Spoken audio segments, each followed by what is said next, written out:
So here are the three different graphs that I have for the three different gait deviations. The first one is from that video you showed us of that 17-year-old girl from that motorcycle accident.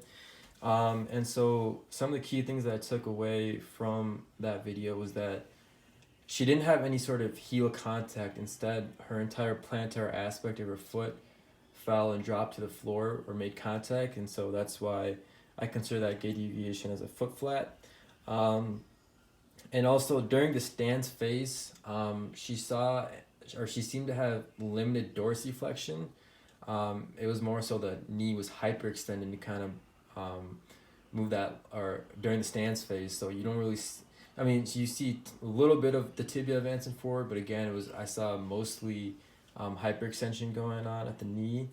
And then towards the end, she did have toe off, but she struggled to have that toe clearance. And so that's why in this graph, again, a normal gait cycle, you would have the yellow highlighted is the kinematic curve for this deviation. So normal, you would see that heel contact and then the foot slowly plantar flexion. But again, you don't have that. You just have the entire foot making contact with the plantar aspect of the ground. And so that's why it's kind of relatively flat. And then I would say she had limited dorsiflexion, but again, it was mostly that knee hyperextended, so that's why it was a little bit lower. And then towards the end, I still had noted that she had some plantar flexion, but because that foot really struggled to clear, or the toes really struggled to clear the ground, I had it somewhat reduced. The second graph is for our knee extensor thrust and initial contact deviation. And so in this case, what goes on in normal is you have heel contact, and then that knee starts to flex, and then slowly begins to extend, and then again goes to flexion extension, especially during the swing phase.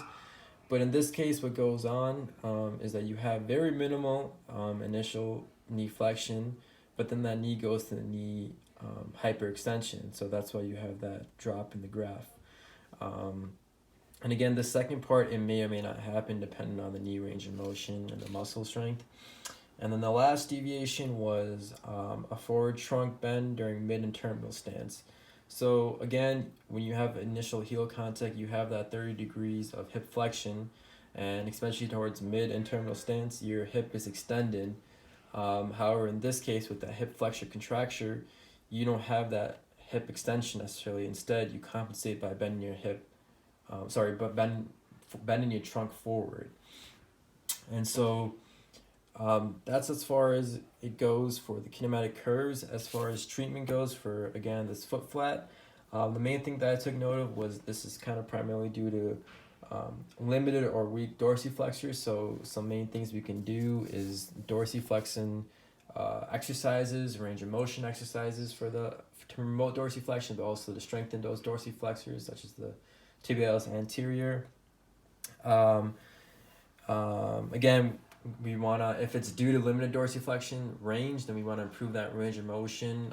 We can do ankle mobs to, again, improve that range of motion. Another thing is to kind of practice going up and down the stairs, because especially down the stairs, that kind of helps that controlled dorsiflexion of that tibia advancing over the foot or the ankle. So it kind of helps promote and practice that, and then way strengthen it.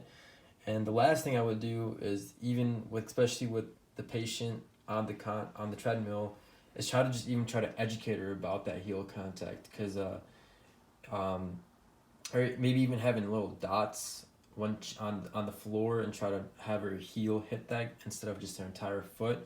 So really just kind of maybe even showing that video, educating what should be going on, what she's doing, and I think that might help make a difference.